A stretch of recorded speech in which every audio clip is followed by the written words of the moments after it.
Hey folks, this is Pat from Rain Country. I'm out here today in the shop and I've been working on my backup planer. Bought a few years back, bought it used at a garage sale and it needed a few rollers replaced in it, or the feed rollers replaced, and a couple little things done to it. So I got all that stuff tightened up. I still need to change out the blades in it. I got the planer. It didn't have an armature that rolls the feed table up and down on it. I painted the planer yesterday and thought, you know what, I'm going to go ahead and build a handle for that, so I'm not transferring back and forth between planers with the same handle. You go ahead and make that a complete unit. So here on the table here, I got some parts laid out here and a game plan. This is the handle that I need to duplicate.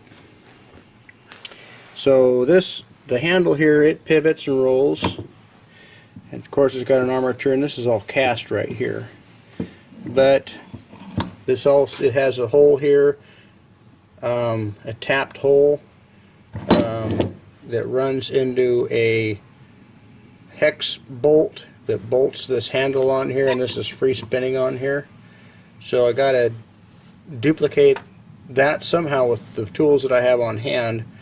And then also on the bottom where this actually sets onto the planer, I can show you how that works and why that's that. So there's a little keyway in there, I think you can see that the handle sets on top of.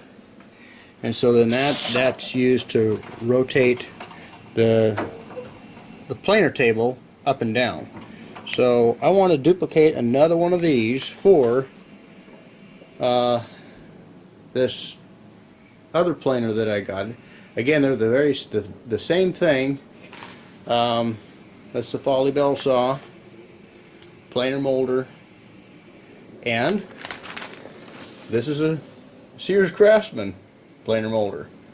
Very same unit. Set up over here on the drill press is a long 1/8 inch drill bit that I'm going to drill down through this stock here, and basically everything that I do from this point will be centered from the true hole that this makes. So hopefully when I build, this is going to be a handle, so I'm going to turn this handle down to where this will be a wood handle instead of the plastic handle that they have on there.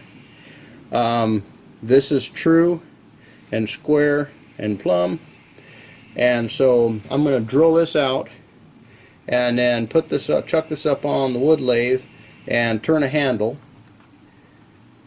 and then the rest of it I have to fabricate. I'll take you over there and show you that. Okay, so anyway, what I have over here is I have to duplicate this piece here, and so what I have here is a piece of round solid stock for that particular job. And so when I cut this down, it'll just be this piece here. I'll put this in the drill press, and then I'll drill a 1/2 inch hole or whatever that is, and then I'll notch this out with a die grinder. And so that will make the keyway to go on top of the adjustment post for the planer. So I've got this part figured out here, this part figured out here. Now we have to work on this horizontal piece. Well, this horizontal piece I'm going to cut out of this 1/2 inch stock here. Basically all I have to do, I really don't have to, but I'm going to go do it anyways. I'm going to taper this to kind of duplicate the same shape, the tapered shape that you see here, and then I'm going to have to weld this together on that round stock that I was showing you, and then I have to taper this in and tap this out and thread it for the handle, and the handle will make out this carriage bolt here. So when I tap into this portion here, it'll actually be threaded, and then I'll put the nut on the back side with a lock washer, and that'll lock it in place. This will run through the handle, of course, and the top of the carriage bolt will be exposed, and then I'll have to make this square part here. I'll round this off so the top of the carriage bolt has a nice shape and round shape to it to basically match the top of the carriage bolt. Okay, here we are at the wood lathe, and this will be a good opportunity for me to try out my tool here that I'd refashioned. Last bolt I turned on the wood lathe, I broke this off, and so I refashioned the existing part of this tool. As you can see, hopefully it'll work just as good. I think it will. So now I drilled a hole in the one end with a real long, narrow 8-inch bit on my my drill press. It looked like the bit kind of wandered a little bit, so it's off center. But so that's not going to matter because the handle doesn't have to be that big. But as you can see, it's not perfectly square in here. But what I want to do is I want the hole to be centered more than anything else, and that way when I go to auger another bigger hole in there to accommodate that carriage bolt, I can do that. So we'll get started on that.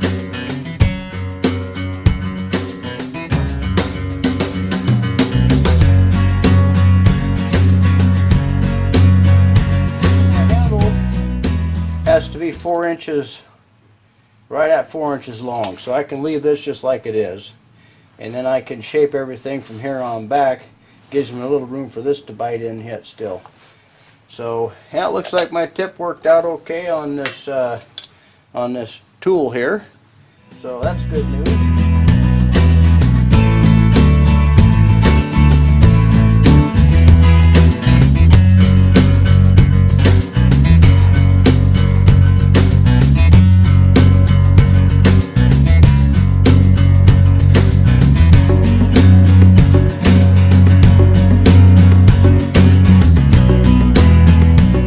Okay, that's good enough for a handle. Now that is perfectly centered on that hole that I had drilled, see? Even though the bit had wandered, now if I pilot that out, or if I drill that out larger, the next size bit will just follow that particular size of the hole. Now on the other side, of course, I have to cut this off, but that's not a big deal. That's the bottom. I'll smooth that out. I might even put like a little Teflon bushing or something in there in between the metal and the wood. The handle should roll freely through that carriage bolt. Okay, I just finished up cleaning off this end here, and I have the pilot hole drilled in. I tapped in here through the drill press. It's centered on the handle. It's centered here. I just have to get a drill bit that size so I can go through that, follow that pilot hole through, and the carriage bolt will be able to rest on top of there, and this should be able to turn freely then. So I'll go and find the right size bit for that. So I found it best just to step up in size a little at a time. So just making the hole just a little bit bigger so it follows that hole.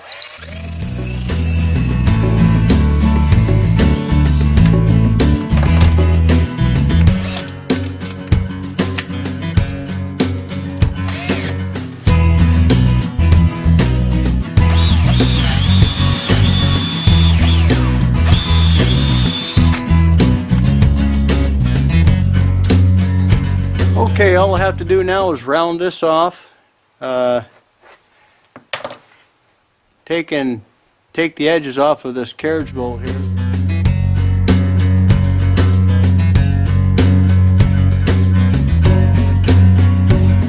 Okay, I rounded off the little square part that you'll find underneath the carriage bolt. So that's the shank's all the same size, or or at least this might be a little bit smaller than the rest of the shank, so it slides down to the top, and so then the handle can roll around in your hand, as this carriage bolt is going to be stationary on top of the handle itself.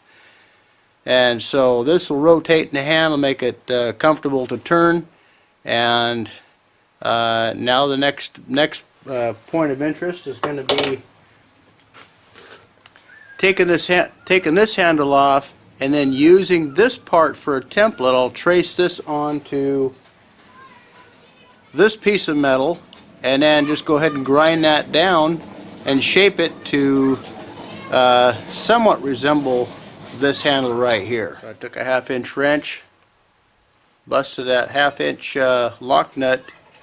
Well, it's lock nut because this part's threaded, the nut's threaded.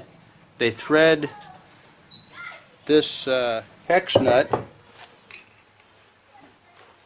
into the handle portion, and then they tighten this down on top of that. It's just threaded too, and it locks it in place, keeps it from moving. I'll duplicate that same action on the new handle. Now that I have that off of there, I can trace onto this. It's going to be a little bit shorter, but not so bad.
The end by cutting the slots in here, and I can do that with a die grinder.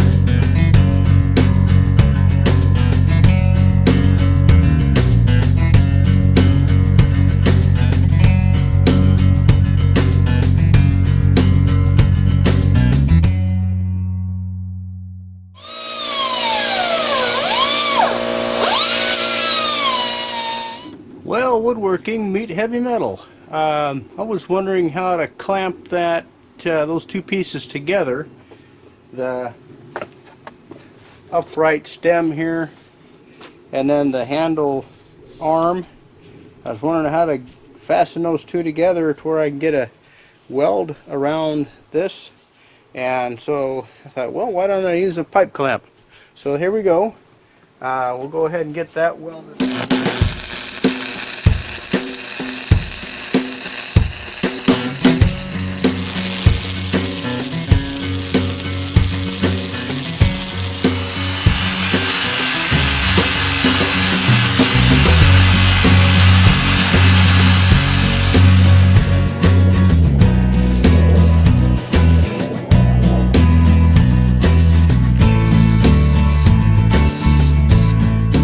Handle ready to go. This is all painted up, so I wind that back, I wind that down,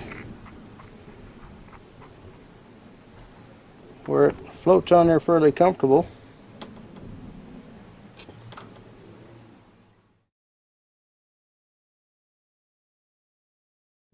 Okay, there you have it. That should go right on the wood lathe, no problem, or the planer, no problem. Let's go take a look. I have it on the planer. It fits in there nicely. We'll go ahead and see if it turns up and down.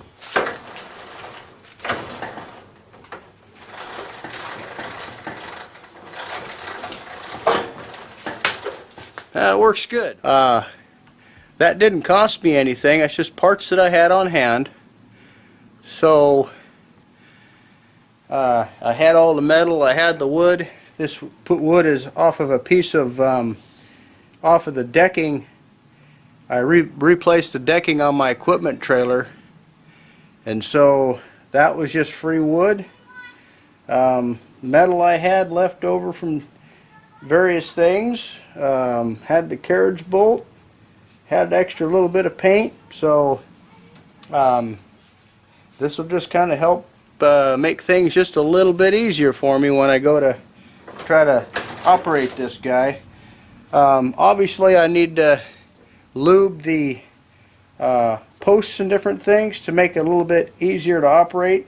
This machine hasn't been run for a long time, and so now it's ready for service once I get it all lubed up. We got new rollers in it. She's ready to go, so hope that gives somebody some tips if they're looking to build one of these. It can be done.